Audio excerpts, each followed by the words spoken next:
Goran Dragic is a game-time decision. Wilbon, you first. Your thoughts? This is about as good a news as the Miami Heat could get. I mean, game-time decision means there's still hope that Dragic will play. And for people who think, oh, Dragic is sort of just a third wheel, Dragic is averaging 20 points a game in the playoffs. And getting Bam back is necessary. Look, Jimmy Butler may be able to do this again, but he's on lists where guys have done it once. We're sitting next to a person who had what I think is the greatest finals game ever. 42. How many of those? But you can't ask somebody to come back and do it the very next time. Magic closed out a series with his. Yes. But Bam, they need productivity. If not prolific numbers, productivity, right, Irvin? Right, because what he brings, last series he averaged 21 points and about 11 rebounds, right? So now the defense gets better with Miami Heat. Just think about this. In the first two games, the Lakers played more physical. They played better defense than Miami. Game 3, Miami Heat was more physical, and they played better defense. Now they're getting Bam back. That means their defense gets better, and they become a physical team. Magic, let's stay right there with Bam. Because Bam is returning, what should we expect to see from Anthony Davis? Because in Game 3, without Bam Adebayo on the court, he seemed non-existent, basically. Now Bam's coming back. What's that going to do? Well, Anthony Davis last game, in Game 3, he caught the ball on the wing so much they double-teamed him every single time. If I'm Anthony Davis, I'm going to try to get in the low post. And even if the double team comes, I can shoot over top of the double team. But Anthony Davis turned the ball over so much in the first quarter, the Lakers never got in rhythm. They never got in sync until the second half of the game. They turned it over 20 times. They took 42 threes. You can't do that. The Lakers are not a great shooting team. Now, they can hit them when they're rolling. So what I expect tonight is pump fake if you got an open three and drive it to the basket. And then don't turn the basketball over. And the king must control the tempo.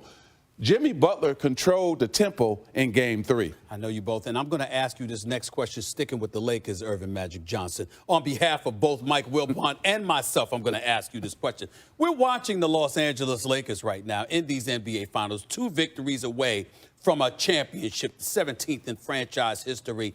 Somebody was the architect of this to some degree. He was the president of basketball operations before abruptly resigning. That would happen to be you.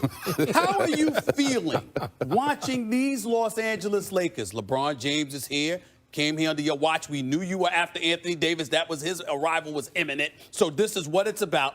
How are you feeling watching these guys right now? Because this is everything you had envisioned. Well, Stephen A., I'm feeling good. I'm feeling good for Jeannie Buss, but also I'm feeling good for LeBron James. LeBron James said, yes, I'm going to come play for the Lakers. And he told me he's going to get the Lakers back to the NBA Finals and win a championship. Well, he's only 2 games away from doing that. Then when you think about Rob Pelinka, you got to give him credit. Danny Green signing him. He signed, when you think about, I'm trying to think about the forward, making a trade for Anthony Davis, excuse me. And then signing Dwight Howard. Dwight Howard has played his best basketball since Orlando Magic, Dwight Howard. So you look at what Rob has done, you look at what LeBron has done to make the team better. Vogel and the coaching staff. And then I was going to give him credit next. Vogel, the defense, because the Lakers have won based on their defense and then getting out on the fast break and running with LeBron James at point guard. It's been amazing. And playing LeBron at point guard. Give Vogel some credit for that as well. And while there's this obvious identification, on the other hand, if this was anybody else that the Miami Heat was playing, you'd be rooting for the Miami Heat, right? And I mean, Pat Riley, you know what is going on in that other side of that aisle, in that locker room, and during the day to prepare for these games with Pat Riley. Yes, because he's like my best friend, so I would be cheering for the Miami Heat if they were playing somebody else. And think about all the storylines. LeBron playing against the Miami Heat, who he played for. Pat Riley, who coached the Lakers and played for the Lakers. Y'all ain't got to worry about it. You know, you beat me to it because I'm going to bring up Pat Riley. I got Magic Johnson here. I'm going to bring up Pat Riley. Make no mistake about it. We got more to come. Stick around. Central Florida. Normally I would be jealous, but I'm incomparable weather at this particular moment in time. But that does not take away from how beautiful it looks right now. Site of tonight's Game 4 NBA Finals. Lakers, Miami Heat. Oh, by the way, 3 hours away from Game 4, like I just said, NBA Finals on ABC, a series that got an unexpected jolt in Game 3 as Jimmy Butler put on one of the greatest performances in NBA Finals history. Sports Center with your boy, Stephen A. You know what time it is. The biggest stage, I'm ready for this. What an inspiring victory for the Miami Heat. Whatever you ask me to do, I can do it. In my white tee. Call up Hype Williams for the hype. Jimmy Butler bringing the heat. Jimmy, first I just wanted to clarify. It looked like you said you're in trouble. Is that what you said? That is what I said. Unboxes of checks, not my checks, not my. I be where the light be. We're not concerned. We know we can play a lot better. We have another opportunity to take a commanding lead on Tuesday. And my A's. Welcome to SportsCenter with Stephen A. Smith. As the Lakers descended to the ranks of the beaten, falling for the first time in Game 3 of these NBA Finals, nobody would have deemed it odd if they had seen players sniffing around all over the basketball court.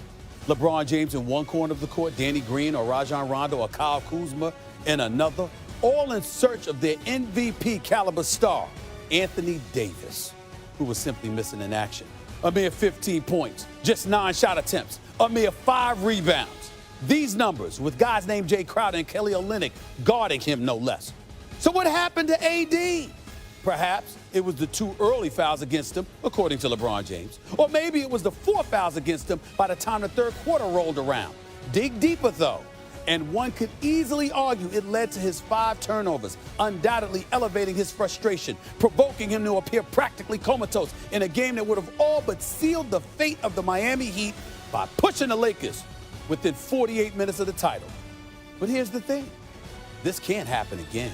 Because if it does, the Heat will likely win Game 4. That means they will have tied the series at 2-2. It means that a team led by Jimmy Butler will be in a best-of-3 series, playing with house money, having absolutely nothing to lose since all the pressure, and I do mean all of it, will shift to LeBron James and Anthony Davis. And how such a supposed inferior foe, devoid of multiple superstars, is given such a run for their money to 2 of the preeminent stars in the game.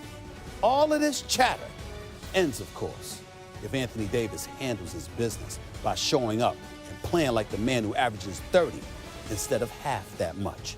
But it's up to him, and everybody knows it too.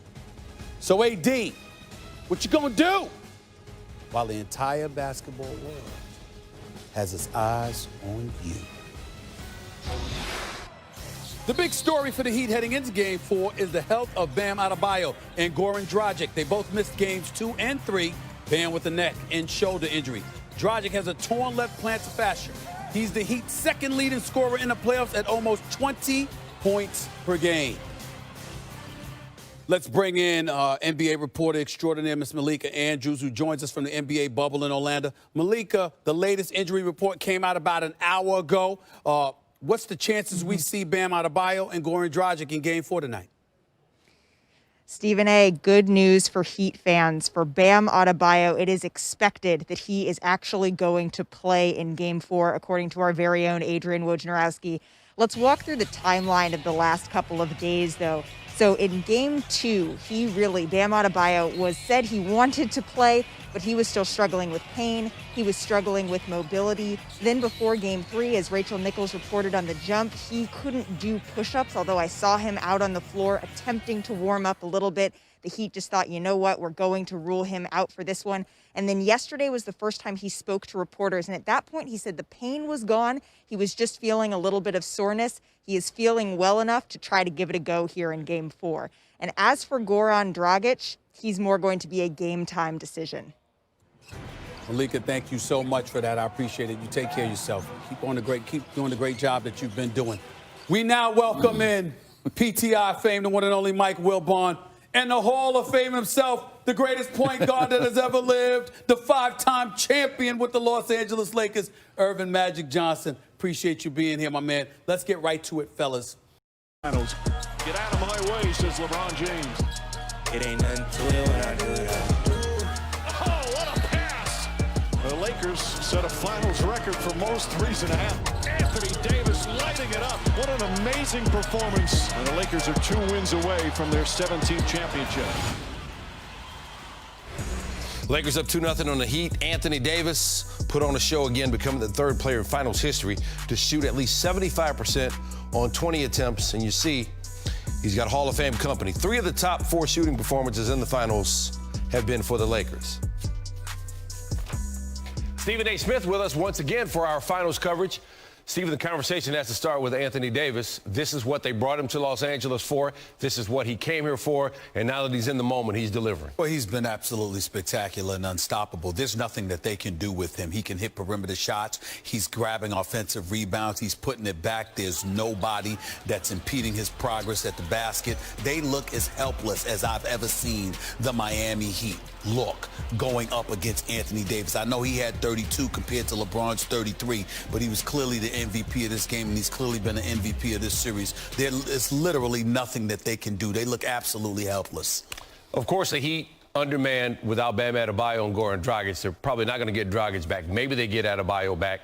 Is there anything that you see that they can do to prevent this from becoming a sweep? Well, that answer would be no, first of all. You can pray. You can do a lot of that, like I told you after game 1, but there's virtually nothing they can do.